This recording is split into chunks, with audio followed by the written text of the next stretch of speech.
Oh, oh, that's nice. Oh, ha, ha, ha. Ah.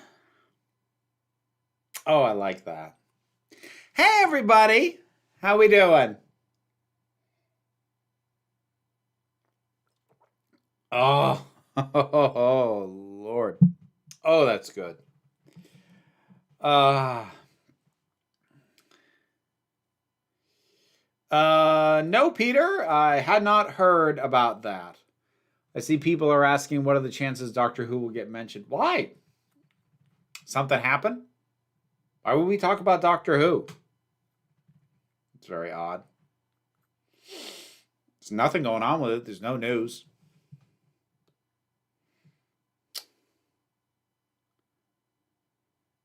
Pardon me for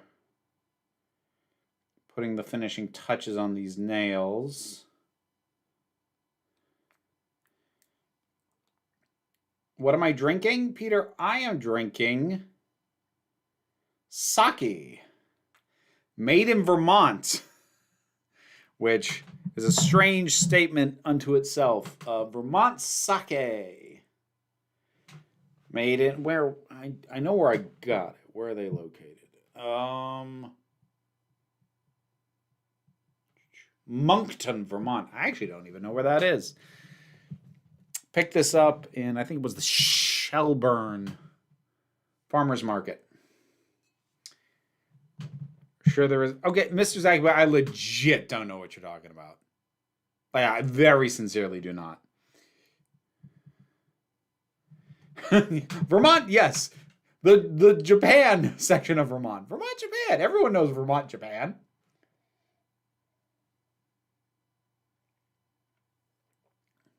Oh, oh, oh, that's beautiful. Oh, I'm so happy with that. Because I'm having it chilled. I tried it at the farmer's market. It wasn't chilled, and that was already it is. Oh, it is. Oh. Finally streaming suitable for us UK folks. Well, I'm glad you were able to make it, Robin. So I have this parasocial type question, but is Aunt Vera an acceptable title to call you? I would rather you didn't, Jamie. I appreciate you asking. That is very much appreciated. But no, I'd rather you didn't. I'm not comfortable with familial titles from people who I do not personally know. So I appreciate you asking. That was very good, but I'd rather you didn't. What do I feel about the Doctor Who? Everyone's going on about Doctor Who news. What are you people talking about? I honestly have no idea. Do you think we're just done forever with episodic TV? Strictly speaking, no. Is it done being the dominant format? Until the landscape of television changes again, yeah. Yeah. I think we kind of are. I feel like you should just call it rice wine if it's not made in Japan. I don't know. Like, that's possible. I don't know if it is as touchy a subject as like calling sparkling wine that's not from the Champagne region of France champagne. I don't know if it's that heated or not, but that's what the bottle called it. So I am going with that for the time being until Christmas special in 2026. Oh, I heard about that, Harry. That was a rumor. That got debunked. No, that's not happening. Okay, yes, I am messing with you. Of course I know. Of course I heard the news. I already shot a video that I need to edit and have it come out tomorrow about all this. Yes, I am in fact aware. Can we call you Supreme Overlord, Vera? That's a little dictatorial sounding for my preferences.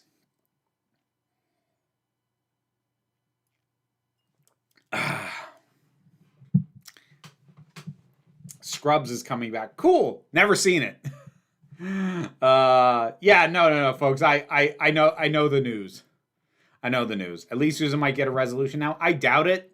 Defrost it. Like, it's possible. I doubt it. Like, given how badly they screwed her over the last time they tried to bring her in, I wouldn't be surprised if she tells them to go take a hike. But she might. That is distinctly possible. You absolutely can call sake that's not made in Japan sake, as long as it's good. That's a good requirement, sure. What are your Halloween plans? I don't have any. My kid is too old to go trick or treating, but also I'm too old to be up for hoofing it out to a party at 10 o'clock at night. No, I'm too old for that.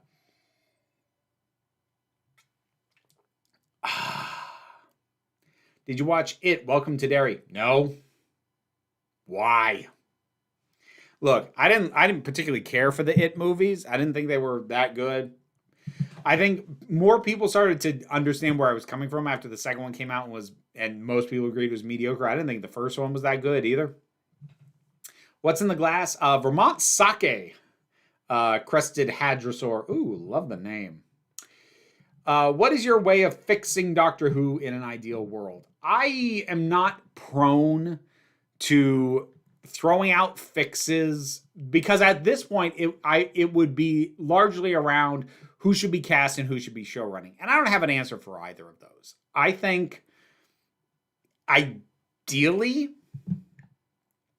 we need to get a showrunner who is not a Doctor Who super fan, but who is willing to learn about the show in order to run it well. And I think that would help. I think the odds of us finding that aren't great. I have a very strong suspicion that this is a very tough gig to get showrunners for. I honestly think part of the reason we landed on RTD coming back was a lack of other people who wanted to do it. And I think I get why too. Like it is a thankless job, and show running in the UK does not pay nearly as well as show running in the US. So yeah, you have all of the pressures and harassment and fan nonsense that you get trying to show run, say, a Star Wars show for a fraction of the pay. I don't blame people for not wanting to take that job. Japanese booze rules are weirdly non-specific, given how granular they are with other stuff. That's kind of interesting. What is the worst argument in your opinion? Separating the artist from the art or arguing in favor of generative AI? Those are both garbage arguments, and it doesn't really make sense to compare them because they are garbage for completely different reasons. If you are going to ask me to give up one of those fights and only focus on one of them, I would rather continue arguing against generative AI than separating the artist for the art. That having been said, you can't make me give one of those up. I will continue to argue. Both are garbage. How far are you guys in your Battlestar Galactica watch? I just saw your post the other day. We have started season 3 relatively recently.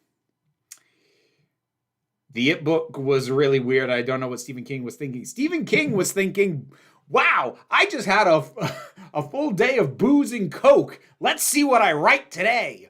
That's what Stephen King was thinking. And that is not libel or slander. He will freely admit that he was very deep into his substance abuse problem in the 80s when he was writing books like that.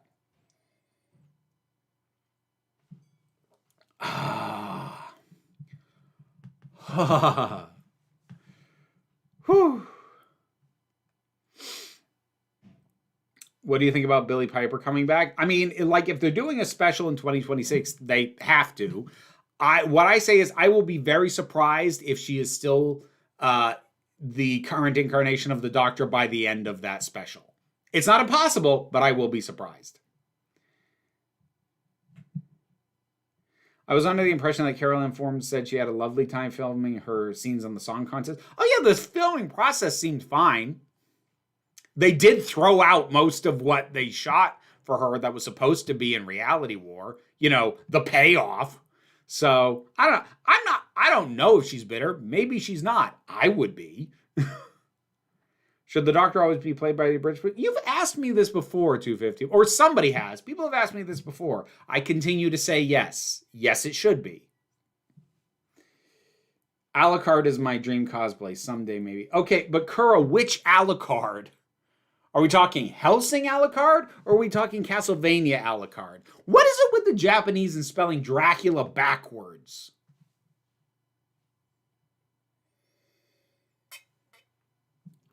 Ah.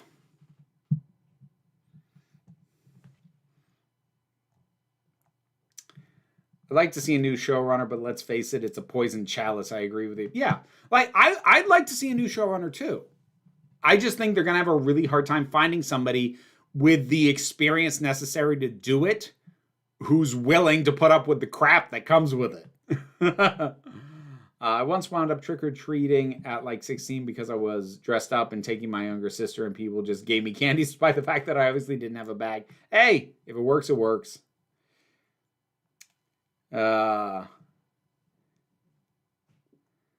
Joss Nares put out a new video, an interview with Caroline Ford, and she said she really enjoyed her scenes in the Interstellar Song Contest. Yeah, I know. I know that, Jamie.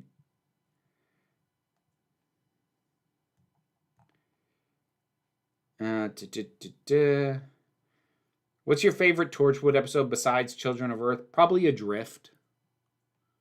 That one's up there.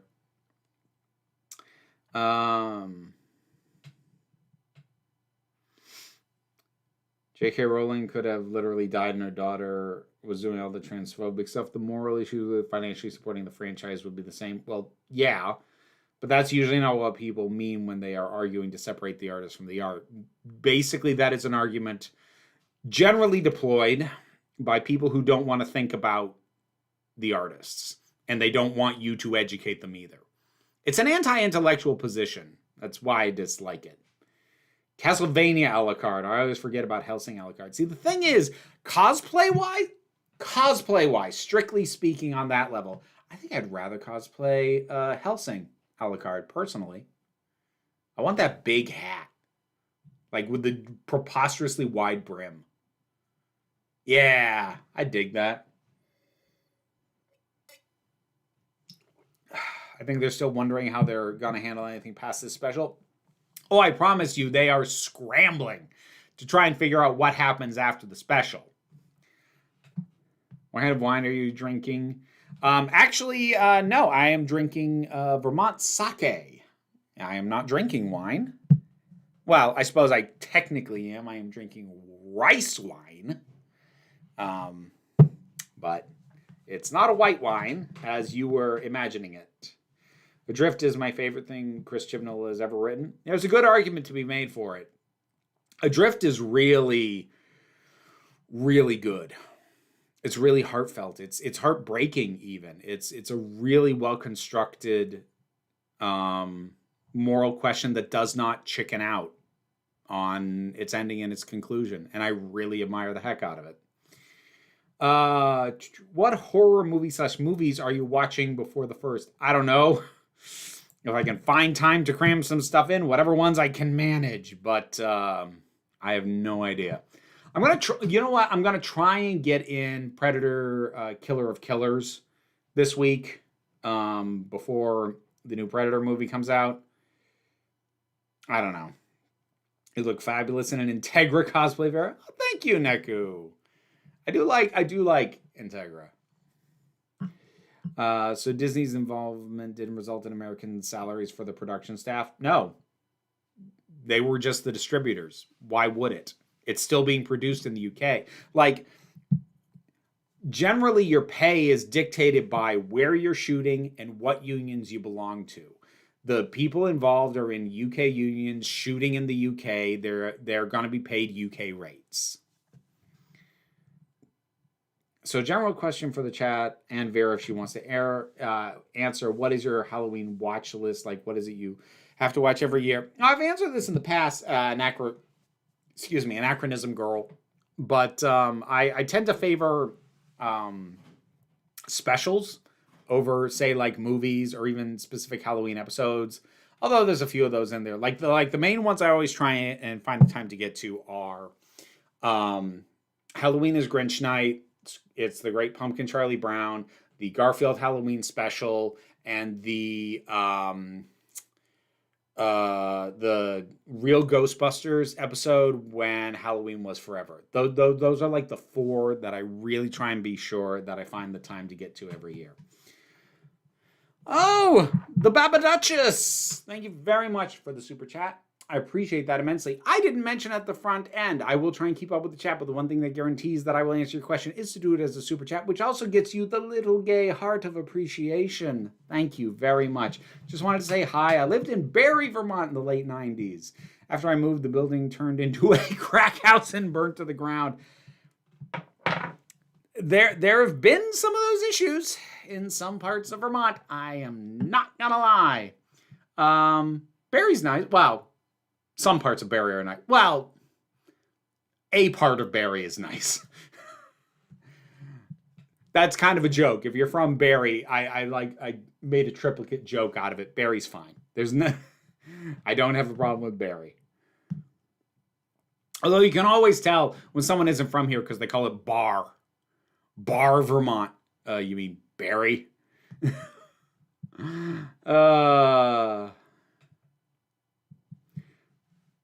Sake is delicious, especially when it's warm. It can be very good when it's warm. This is chilled, and this is quite good. Do you think there's a difference between Halloween movies and horror movies? Of course. Like, there's crossover for sure, but like, Hocus Pocus is a Halloween movie. It's not a horror movie. Like, there's plenty of stuff like that. The Halloween Town movies, they are Halloween movies. They are not horror movies. I'd argue that Paranorman is a Halloween movie without necessarily being a horror movie. Although I suppose by kids' movie metrics, it's kind of a horror movie. 6 of one, half dozen of the other.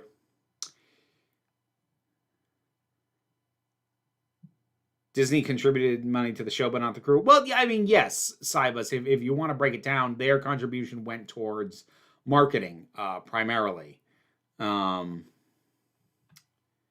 Which meant BBC didn't have to spend money on marketing, which meant that the budgets were increased, but not for people's pay for, things like special effects and whatnot. Listen to the Big Finish story where Seven and Ace met Don Quixote and Sancho Panza. It's like if a robot of Sherwood met Vincent and the Doctor. Huh. Interesting pitch, Rowan. Very interesting pitch.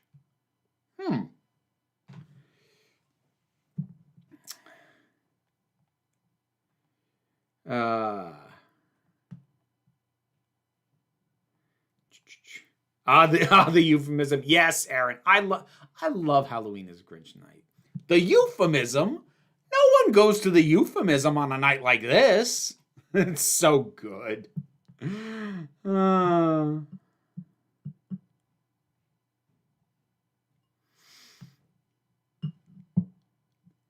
you watch Are You Afraid of the Dark back in the 90s? I never did. I never did watch that one. Is E.T. a Halloween movie but not a horror movie? See, this kind of gets us into the, is it enough to be set at a time of year to make like this is Die Hard a Christmas movie argument. Is having it set at that time of year, even though functionally the story does not require it to be set at that time of year, does it make it a holiday movie of that kind? Without opening the Die Hard discourse box, broadly speaking, just because you set it at a certain time doesn't mean that it is a fitting holiday movie for that time. And E.T., I would say, is not a Halloween movie, personally. I know Halloween happens during it, but that's not even the climax of the movie. Like, nah, I don't think so. If money were no object, what country would you like to go to? I'd like to check out New Zealand, honestly. There are parts of Canada I'd like to go to, more for the people who I know who live there, who I've known for a while but haven't met in person. Like if money were no object, I'd be doing a lengthy trip across the United States, across Canada, and then like something like New Zealand. That would be just for me. Gremlins is a Christmas movie. The first one is, sure. Like I'll agree with that. Die Hard is more of a Christmas movie than E.T. is a Halloween movie. I will agree with that. I'm not necessarily conceding that Die Hard is a Christmas movie, but it's definitely more of a Christmas movie than E.T. is a Halloween movie, for sure. R.I.P. June Lockhart from Lost in Space and Prunella Scales from Faulty Towers. Yeah. She had a good run. She made it to 100. Good on her.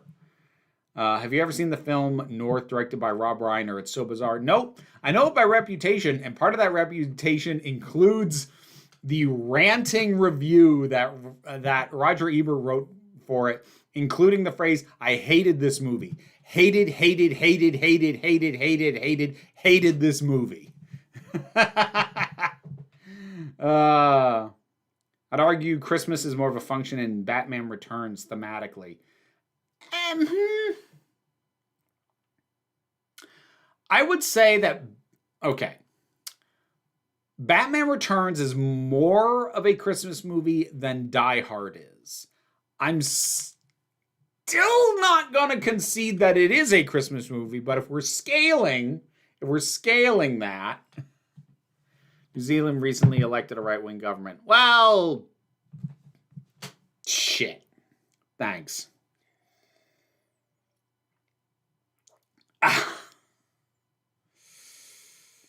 When Big Finish does 15th Doctor audio dramas, what should be a priority for them to flesh out Gatwazera?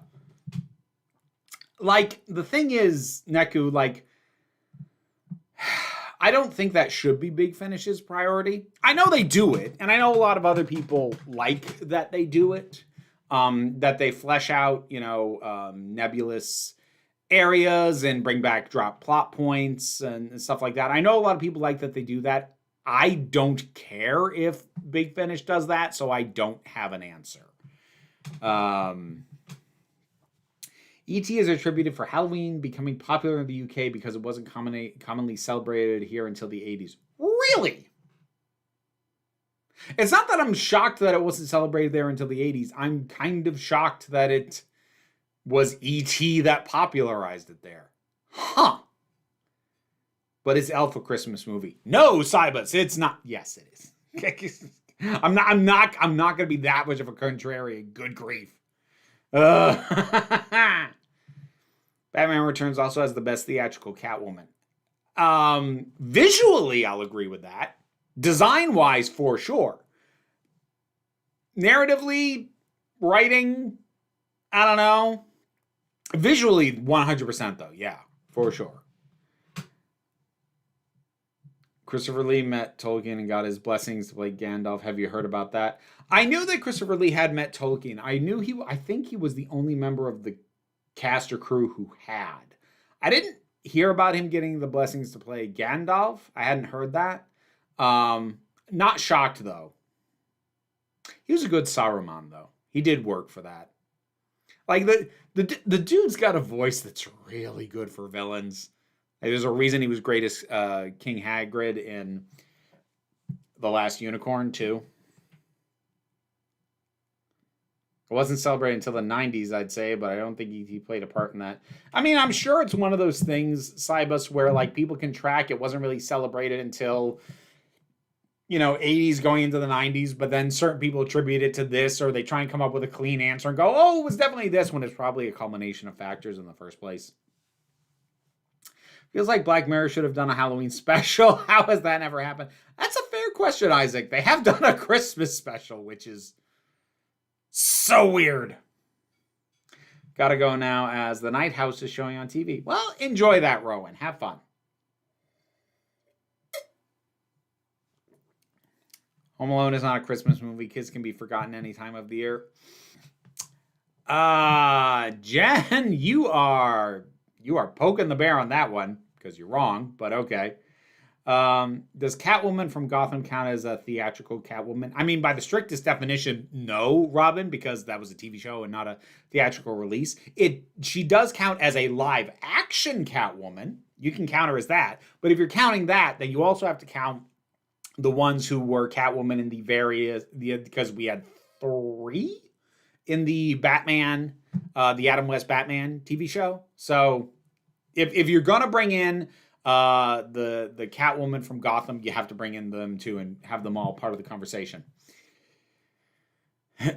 Never underestimate Reese's Pieces' power. Now, E.T. did bolster the profile of Reese's Pieces. That's a yes. That's a big yes. I even remember that. Is Narnia a Christmas movie since Santa is in it? But it's weird with Narnia because, like, the first act of that story, any film version or the book, is very Christmassy. And ironically, it gets way less Christmassy right after Father Christmas shows up. So it's kind of odd. Like, that is a case where the story takes place over a long enough period of time and the Christmas stuff is over early enough, you could make an argument that it's not a Christmas story. But at the same time, that first chunk is so Christmassy. It's like, well, if it's not, then what is? I don't know. Trick or treating is not really huge in the UK. There is some, but it's very limited. Oh, it's big in the US. I'm actually worried about the Narnia film. Oh, the Netflix one, that what Greta Gerwig's doing. I'm not worried. I don't care enough to be worried.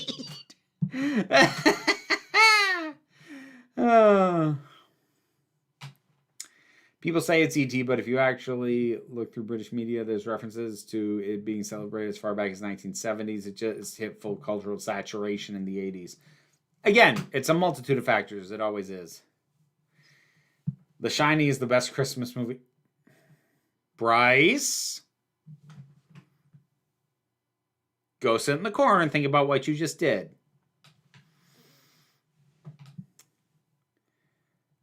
I'm more interested in the inevitable K-pop Demon Hunter sequel. I am interested, but also scared. I am scared because, like, the suits are going to have much stronger eyes on it because of how big a hit it was. And I am worried that corporate and studio mandates are going to force decisions that are not in the interest of the of what is now going to be a franchise, because they think they know why it was successful, even though the first one was successful partially because they left it alone. I don't know if you can have Santa literally show up and it not be a Christmas movie. I don't know. Is Rise of the Guardians a Christmas movie? Just saying.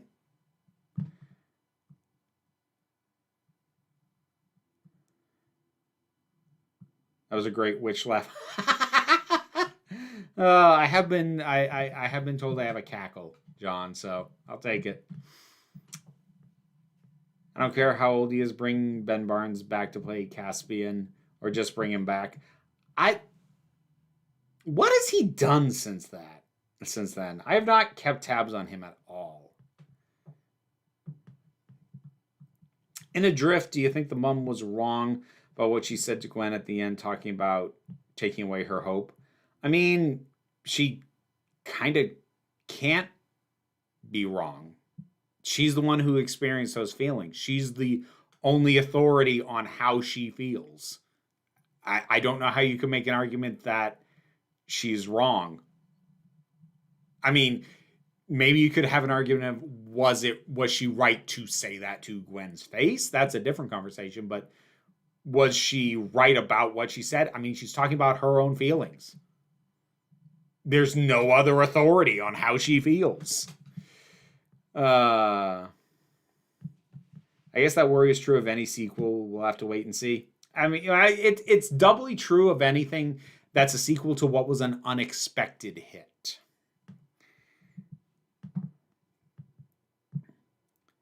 I love Rise of the Guardians. It's an Easter movie close enough.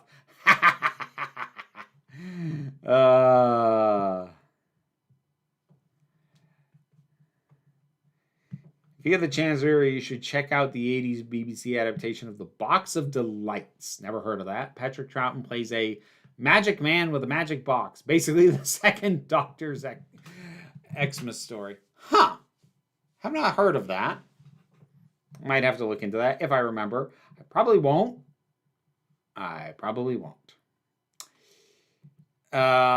Anyways, I need to check the Discord.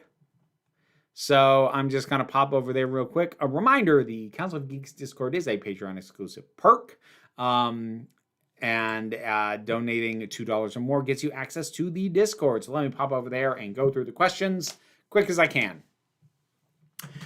What do you think of the choice they made to put everyone in the 2000s Battlestar Galactica in contemporary-looking clothes, even though it's apparently very far removed from our Earth? I think Ronald D. Moore said he did it to make the drama feel more grounded, but to me it kind of comes across as mid-2000s spec fiction being embarrassed of its own genre. To me, it just comes across as cost control. The more elaborate and futuristic you make literally everyone's costumes, the more expensive and time-consuming the costuming aspect of the show becomes. I think he came up with a justification for a purely logistical based issue. On the podcast the other day, you and Jesse were critical of Nicholas Myers using the N-word in an audiobook of his memoir. Would you feel differently about it if it wasn't him reading his own writing? Because my immediate response to that was to think, well, audiobook producers can't change the text, but I guess it's different if it's their text. Well, I mean, like, you could have still put a beep, and I guess it would technically depend on who was reading it. But then, honestly, I think in general, it was just a bad idea. They should have just beeped it.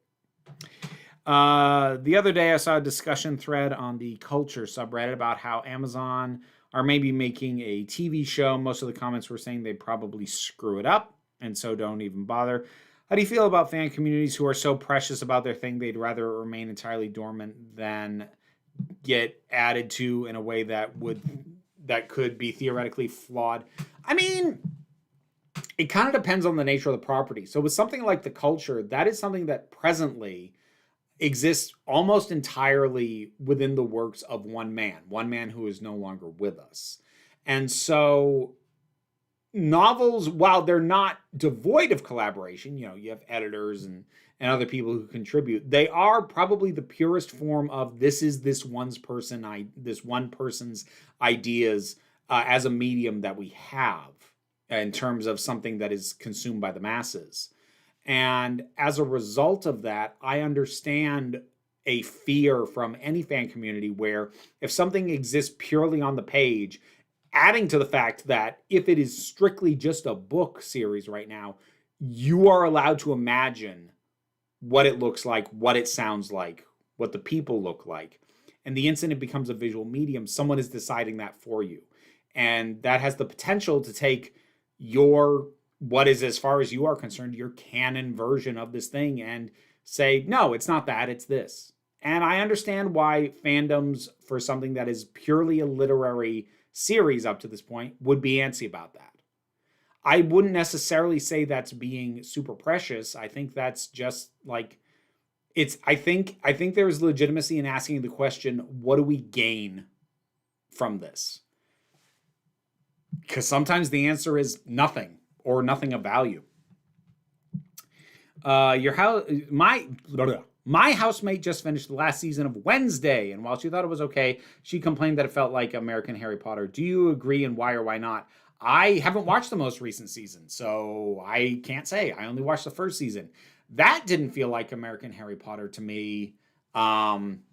If a second season started to integrate more of the class, enough stuff happened off and away from the classes that I didn't get Harry Potter feelings off of it. Depending on how the second season is, maybe it reinforces that more and it feels more that way. I don't know. I haven't seen it. So,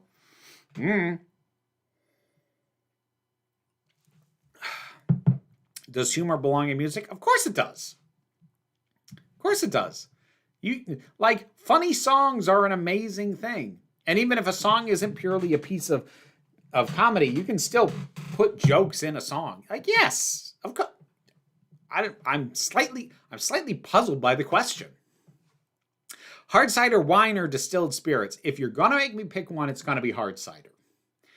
On any given specific day, depends on my mood. But broadly speaking, if you're saying you can only have one, I'm gonna take my hard cider.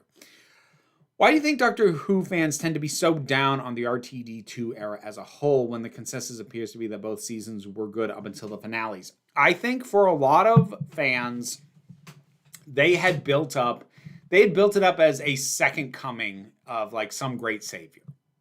I think the people who I saw turn on it the harshest were the people who were the most excited for him to come back and who were the most defensive of him up until the finales. Those were the people who I saw get the most vicious about it, both in terms of comments and on platforms like Blue Sky or Reddit, but also YouTubers. I saw people turn so mean once they got to the finale and realized that he'd kind of done what he'd always done. I mean, again, arguably worse than he'd done it before, but still fits the template of what he's usually done.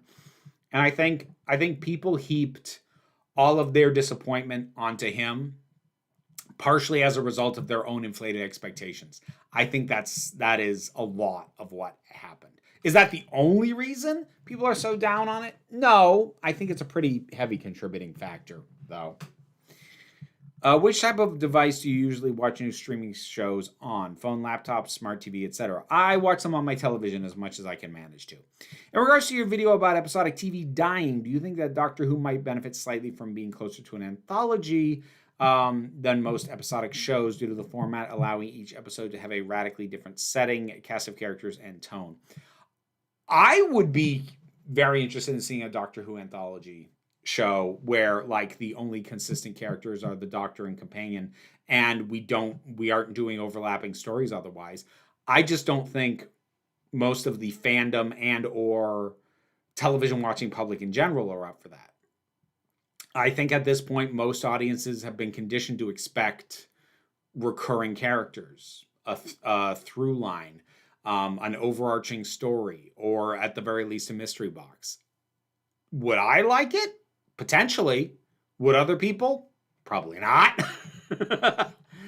One of those things. All right. Oh, we got super chats came in while I was away. Hello. Don't know why I said it like that. Turning into Mrs. Doubtfire. Hello. Drew Lytle. Or is it Little? Drew. Thank you very much for the super chat. I appreciate it immensely. I asked since I played the tabletop and I know it's not for everyone, are you familiar with Warhammer 40k universe? And if so, any thoughts on it? I am familiar with it, only in passing. I know it simultaneously as the thing with the really elaborate miniatures and as kind of the template for what people think of when they think of grimdark. In the grim, dark future. Like, that's Warhammer 40k. But I don't know a ton about it. I know bits about it. I know a little bit about the orcs, which are, the orcs are kind of amazing. The fact that they all have really thick Cockney accents and, like, their technology basically only works because they believe in it. I like that. That's great. That's amazing. I love that. I don't know a ton about Warhammer 40k overall, though. Like, I know bits and pieces. I know there's the Space Marines. I think a big chunk of them are, like, religious jackasses. There's the Tyranids, which are just their form of the Xenomorphs. I don't know too much about the other factions, though. I know that, like, it is one of those settings that when you take all the factions into account, it's like, oh, so there's no good guys and everything's screwed. Hence leading to the grimdark accusations.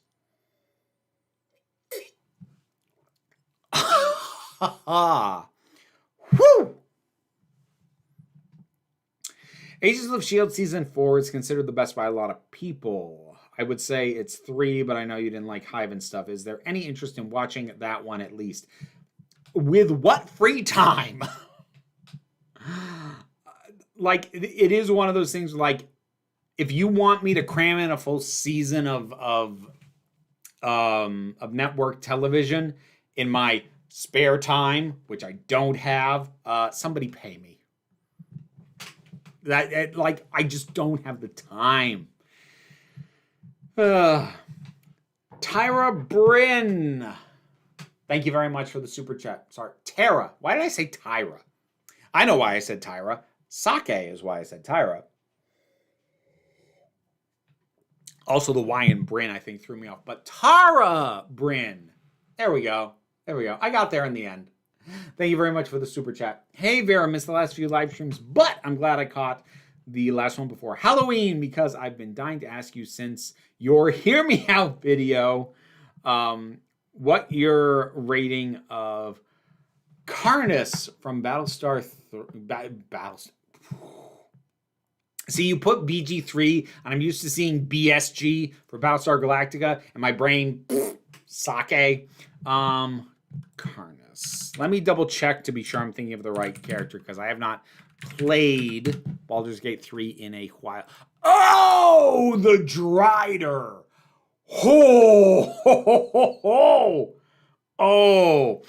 I think he would go comfortably into the 4th tier, which was understood the assignment. I think he comfortably fits there. Like, if I'm going to put Charlotte from Charlotte's Web in tier 4, he's definitely in tier 4. Oh, jeez. I remember him. God, and they've got all the extra eyes on his head. Oh, but just on the one side. Oh boy. Great design. Like, he was great, but bleh. I'm not arachnophobic, especially, but jeez. What are you most looking forward to at Gallifrey 1 2026? My birthday actually happened, will actually happen during the con, and I hope my panel idea is not only accepted, but I can be on it. I don't think I have a single, like, I honestly, the thing is, Harriet, I already know I'm going, like, I've already got my ticket and I've booked the hotel, so I hadn't been paying attention to what's actually coming up at Gallifrey 1 2026, because I'm like, well, I'm gonna be there anyway. It's not like I need to be sold harder on what's gonna happen. So let me see what's going on. Let me see what's going on here. What's been announced? Oh, okay. Ooh, McGann's gonna be there. I haven't gotten a picture with him yet. Nice. Peter Davison, I've gotten a picture with him. Paul McGann, I haven't gotten. Oh, good. That might be what I'm most excited for. Millie Gibson, might try and get that. Oh, Janet Fielding. Sarah Sutton, Anita Dobson, Fraser Hines, I've gotten a picture with him. He's so charming. Daphne Ashbrook. Oh, right. Grace. Oh. Geez. Wow. They've really got, like, the primary cast of the Doctor Who movie there this year. Dang. Pete McTighe. McTighe. I don't know. Writer. A little bit of a mixed record. Kerblam. Praxius. Lucky Day. Okay. Also a writer on War Between the Land and the Sea. Well, we'll see how that goes. Who else we got? Sorry, I'm just reading the guest list now. Alexander Devrient. Yeah, he's good. I don't love the character, but that's not his fault. Miranda Rayson was in Daleks in Manhattan. Oh, was she Tallulah? Lisa Greenwood. Oh, companion to the Sixth Doctor in the audio dramas. Yep. Oh, Steph Dewale, who played Anita in Joy to the World. She was good. Jason Haig Ellery, of course, he's there again. He's there every year. Yeah. No, looks good. Looks like fun. I just went through the guests. I didn't even bother looking at events or anything else. Hansaja Tenakun. Apologies for my pronunciation. Thank you for gifting a membership to whoever you gifted that to. I greatly appreciate that. But yeah, I am excited to be at Gallifrey 1 again next year. It'll be good. I like Gallifrey 1 a lot. Let's see.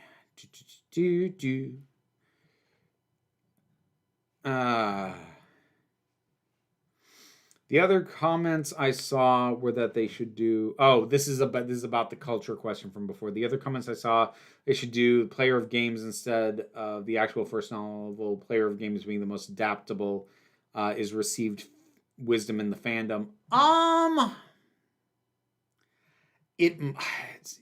I'm torn on that because, like, that's probably true, but it's also, I think, my least favorite of the ones I've read. So, I don't know. I'm torn on that. Who would be your fan cast for the Doctor? At this point, I don't know. I think historically it's been Sean Pertwee, John Pertwee's son, but like not doing it like his dad did it. Like I legit want to see his rough and tumble energy brought in and do it his own way. He won't. Like he said in the past, he has no interest in doing it. Colin Salmon's the other one I think would be real good. The other thought I had on that audiobook thing is I think it's different if you're telling a fictional story rather than just relaying events. It is a bit 255.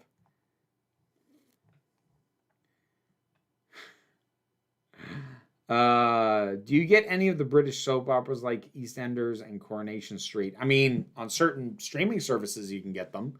Do I watch them? No. I did get commissioned. I can't remember if it was earlier this year or last year. I did get commissioned to check out the first episodes from multiple British soap operas, which was so weird. It was so weird. Such a strange experience. Well, what was it? It was Coronation Street. It was EastEnders. It was the one set on a farm that later on, like it had farm in the title initially, and then it dropped it later on. Whatever that one was, and Hollyoaks. That was weird. That was a weird commission. I admire the people who commissioned me to watch stuff through the Patreon. Y'all have put me through some journeys.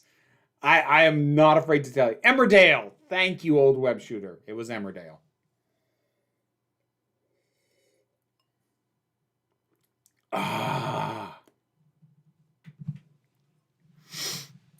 My perfect fan cast for the Doctor is Nicola Walker. Nicola Walker.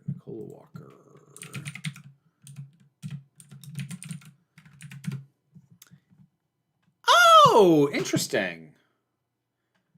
Okay. I've seen her face for sure. I'm not sure what I've seen that she's been in, though. Like, I know that face, though. I know I've seen that face.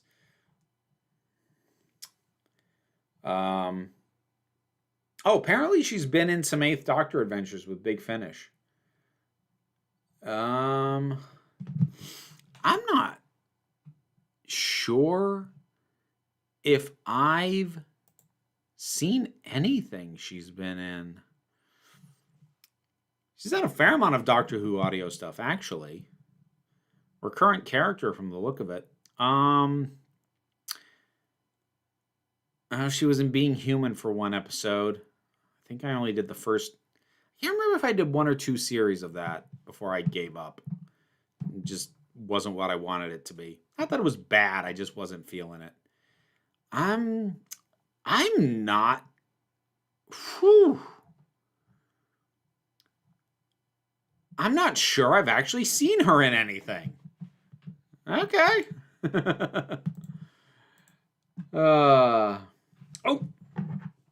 Cindy Ella, thank you very much for the super chat. I appreciate that greatly. Finally made it to a live, so I want a little gay heart of appreciation. You get that little gay heart of appreciation. Gosh darn it, yes you do. Then the third thought I had was you're dwelling too much on what it is and isn't okay to use slurs in an audio medium. Hey, hyperfocus will do that to you. Inside number 9. My relationship with Inside number 9 is tenuous. So she was in one episode. Which season? Oh, she wasn't in it until season 4. I've only seen the first series of Inside number 9 before the fans fully put me off it. Like maybe I could get back to it eventually, but I gotta be honest, the fans of that show really put me off that show. And like sometimes it's it's just hard to shake, even when something is good. Sometimes it's just really hard to shake the thought that, okay, if this is what people who like this is like, do I want to be counted amongst these people? So, And no, not all Inside Number 9 fans, but enough that the fandom as a whole did put me off. Oh, Coyote Azul, good to see you, my friend. Best pub grub. Oh. Okay.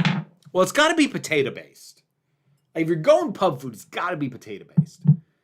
Like, okay, here's the thing. You're saying pub, so to me that means you're thinking English pub. And I don't know if what I'm about to say is something you could get in an English pub. But I will tell you where I am, in Vermont, because we are close enough to Canada and to Quebec in particular. Poutine. I love poutine. Oh, it's so good. You can feel it clog your arteries, but it's so good. That's my go-to.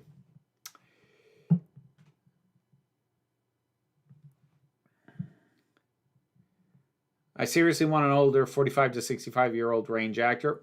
Bill Nighy was one of my go-to people who I wanted in the part, like, I don't know, 10, 15 years ago.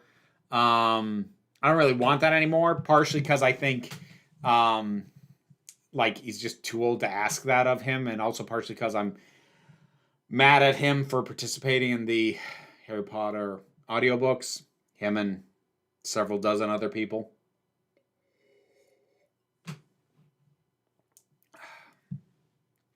Deep fried starter pack, zucchini sticks, onion rings, chicken strips. Give me all that. That's solid, John. It's solid. You know what's another thing that's nice around here? I don't know how common it is, broadly speaking. You can get some real good tater tots at pubs and bars around here. Yeah.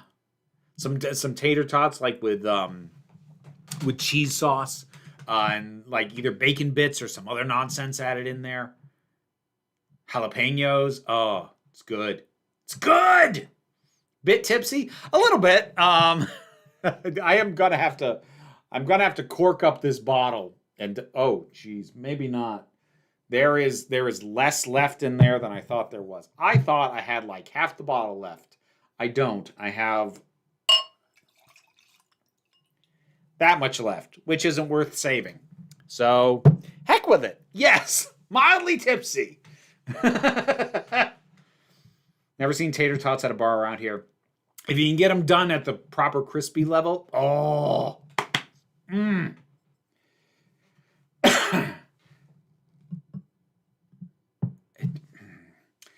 Coyote Azul, you have thrown me off by throwing an abbreviation at me. What is ATHF?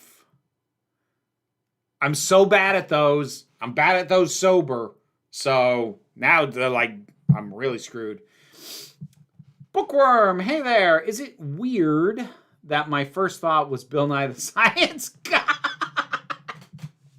I think it is. I think we need a more proper actor / pop culture knowledge. I think we need more actor / pop culture not. Oh dear God, I am slurring my words. This is bad. Oh dear. Aqua Teen Hunger Force. Thank you, Coyote Azul. I'm bad at those at the best of times. Best gentlemen, behold Dr. Weirdbit from Aqua Teen Hunger Force. I only really ever saw bits and pieces. Like, I was into Aqua Teen Hunger Force for like a month. And it wasn't like I fell off it for any particular reason. I just didn't keep up with it after that. Oh, Meg! You popped in. I didn't notice. And now you've left. Thanks for popping in. I'm sorry I didn't notice earlier. Oh, dang it. Pooh. What was the weirdest DM you've ever received? So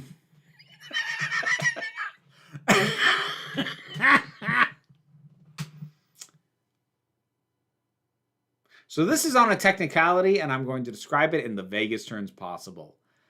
I would say the weirdest DMs I've ever gotten were, extremely specific commissions that I got on one of my spicy sites. Because some people want something real specific. And that's fine. That's fine. If it's doable and not unreasonable, I'll still do it. But from anybody outside looking in, like, if they were to read that, they'd be going, what the hell? I do not judge. If I am not up for doing that kind of commission, I will tell you. But broadly speaking, I don't judge. But for other people who aren't in my position, that stuff's definitely going to be the weirdest for a lot of folks. Oh.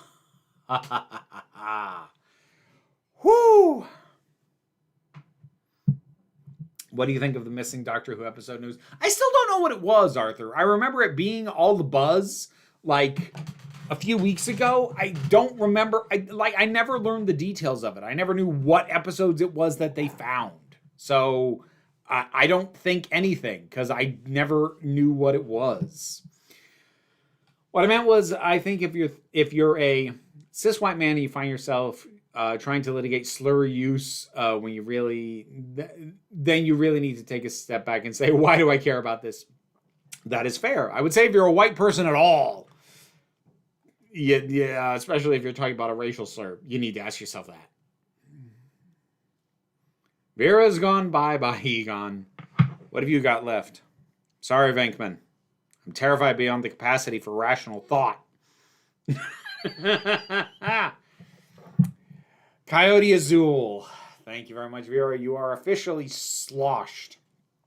I am not. I'm not as think as you drunk I am. What was the alcohol percentage on this? Oh! That's why! Whoops. I did not mean to do that. Oh. What do I got? 3 minutes left in the stream? Oh, dear. Oh, dear. Supreme Omega! Thank you for the super chat. I appreciate that immensely. Actually, you know what? We're going to change the name of the chat to something more appropriate, even though we've only got a few minutes left. Anyway, Supreme Omega. I still hadn't read your super chat. Do you think 90s nostalgia will become omnipresent and long-lasting as 80s nostalgia because the mid-late 90s was boom of prosperity in the U.S.? I don't know, because I don't know how much of the nostalgia for the 80s is tied to the idea that it was actually a boom. It was for some people, but for many, many, many, many, many people is when everything started going to absolute hell. Most things currently wrong in the U.S., at least, you can trace back to the 80s and Reagan. So I don't know how much a boom of prosperity is actually tied to the nostalgia, particularly when we're talking about entertainment-based nostalgia, like TV shows and movies and whatnot. I feel like nostalgia for that kind can, not 100%, but it can exist independent of how good the times were, if that makes sense. They may still be tied together, but I don't know. Anyway, your poor liver. My liver is just fine. Here, hang on. Let's hydrate. It's important.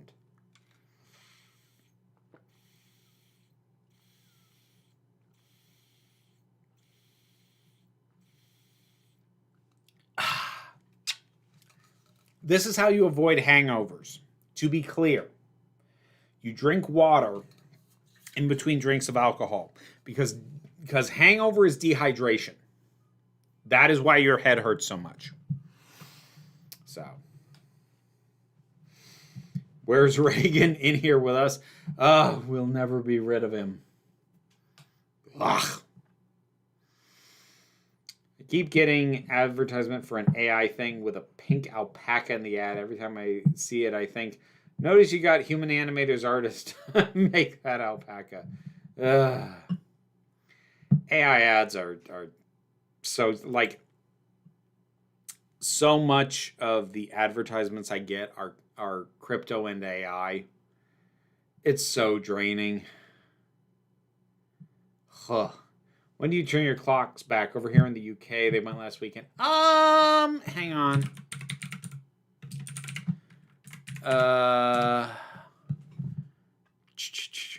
November 2nd. So we're coming up on it. So it's this coming weekend that we do it here.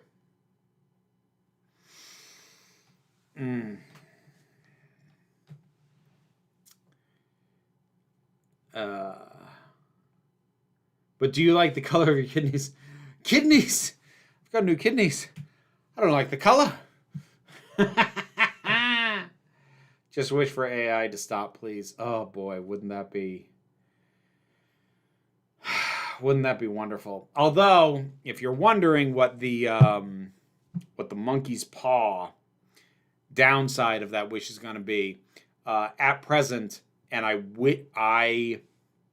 wish that this was an exaggeration. I really, truly do. But literally, AI is the only thing propping up the U.S. economy right now. That was the only growth sector. Literally everything else is down. But because the inflation of AI is so massive, it made it look like the entire economy grew if you didn't drill down into the specifics. But if you drill down into it by sector, AI is the only thing that's up. Everything else is down. So when that bubble bursts, which is going to, and it needs to be clear, I'm not saying we should be trying to maintain the bubble, but when that bubble bursts, it runs the risk of being equivocal to the housing crisis. Hopefully not. Like my hope on that front is that part of the reason the housing crisis was so bad was that housing bonds were embedded into almost every aspect of the economy, like retirement funds and any kind of growth bond or anything like that were all tied up in it. So potentially the AI bubble won't be that damaging. Like, in terms of the sheer amount of money lost, it's going to be worse. But in terms of ripple effects in the economy, it has the potential to not be as bad, if only because it is being funded almost fully by the top 1%, by the wealthy. Now, will they still find a way to shunt that cost and loss onto everyone else? They'll certainly try. But, like, the housing crisis hurt everyone again, because even things as basic as people's retirement accounts, people who are not wealthy, were just putting money aside thinking they'd get to retire one day, lost everything. Retirement accounts, I think, are less likely to be tied up in AI because AI is a rush. And the reason things like retirement accounts were tied up in the housing market is because the housing market was seen as stable. Nobody thinks AI is stable. Even the people investing in it, they know it's a bubble and they know it's going to burst. They're just hoping that the specific AI companies that they are betting on survive the burst as everyone else collapses. So it is a bubble. It is going to burst. It is going to be devastating to the economy if we are lucky, because it is hopefully not quite as enmeshed as the housing market was into as many things, even though it is worth significantly more. Hopefully it will not be quite as devastating as the housing bubble, but it's going to be bad. I'm real sorry to end things on a downer note. Somebody toss me a fun question. Somebody toss me a silly question. Somebody give me a more upbeat note to end this thing on. Please. Please. I'm begging you. Somebody save me.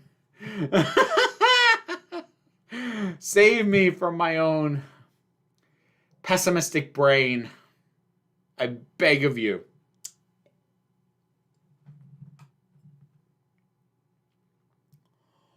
Oh.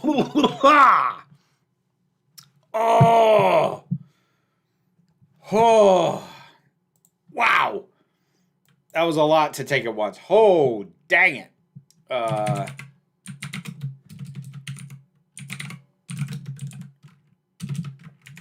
Okay, I saw one of the questions. I'm having to double check character names.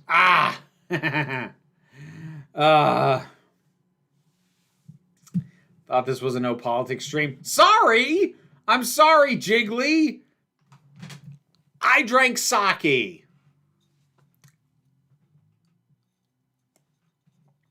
Blame it on the alcohol. Silliest Centaur World character, Derpleton. Oh, or maybe Casual Doug. Oh, either one of them. I should rewatch Centaur World. That's a fun show. Opinions on bears, either one. You just made me think of how of the segment that Stephen Colbert used to do when it was still the Colbert Report. And the greatest threat to America? Bears! Bears, either one. They're fluffy, they're cuddly. I'd get with one. Which kind of bear am I talking about? I don't know. You decide. You make the call. How many ratties now? 3. We have 3. One of them has to go into surgery on Friday to get a little thing off his belly removed, but we have 3. F, marry, kill, doctors. There's too many you can't. You can't have me F, marry, kill something where there are more than 3 options. That doesn't work. Funniest Halloween movie. Funniest Halloween movie.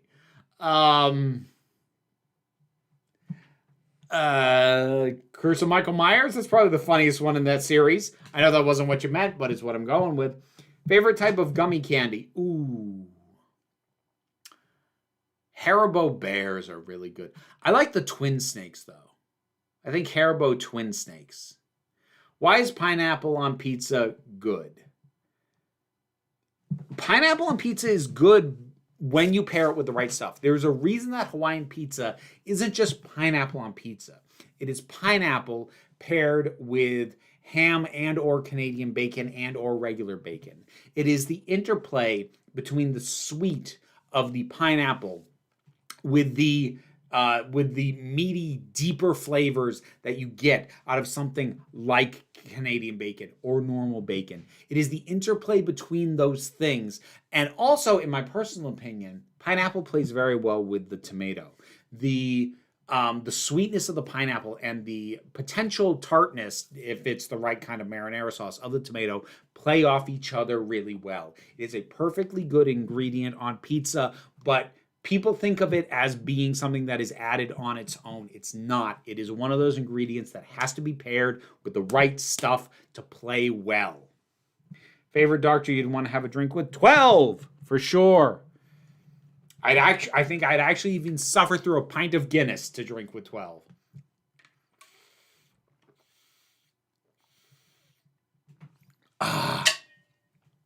Vera, if you had a choice, which entire lost Doctor Who serial would you want to stumble across and find? The first thing that's coming to my mind is the worst answer. Marco Polo, because I want to see if it's as racist as I think it is. Oh, what percentage is that drink? That drink was 14.9. It's basically 30 proof. That is a bottle of 30 proof. Boots on the head, boot to the head, or boot to the groin. It's got to be boot to the head. Boot to the head, just for the reference. Boot to the head. Boot to the head. Anybody else get that? I don't know. I'm not gonna check. Okay. Thank you. Thank you for throwing the silly questions at me. I knew I could count on you. I knew I could count on you, folks. And I appreciate you. Like legitimately, I do. I appreciate you. Thank you for coming out. Thank you for being here. Thank you for enjoying my nonsense.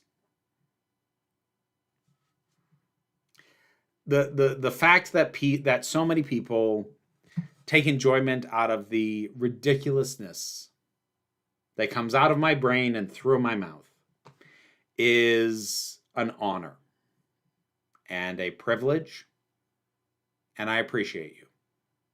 How tall am I? How tall do you think I am, Benjamin? That's the real question.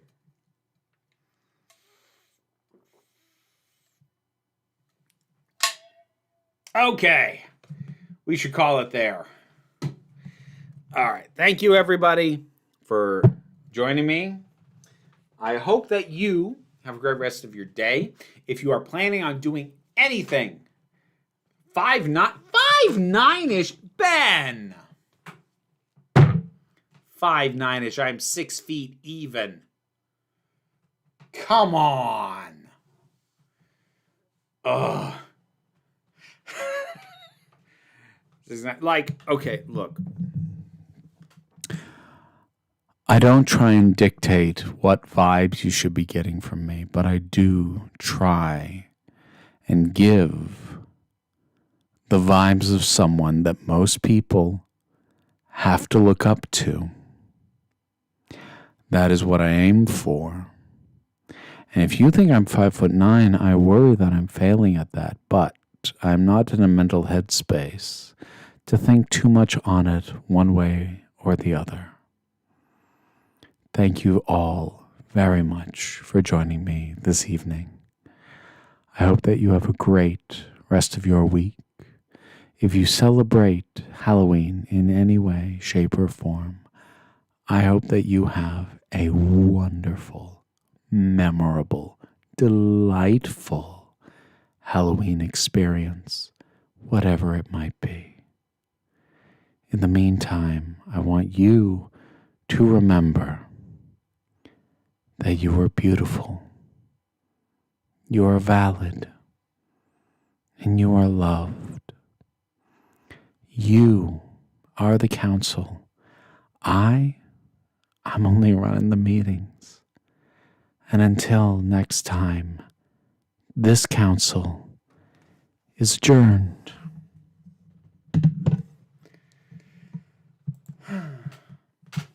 McCavity!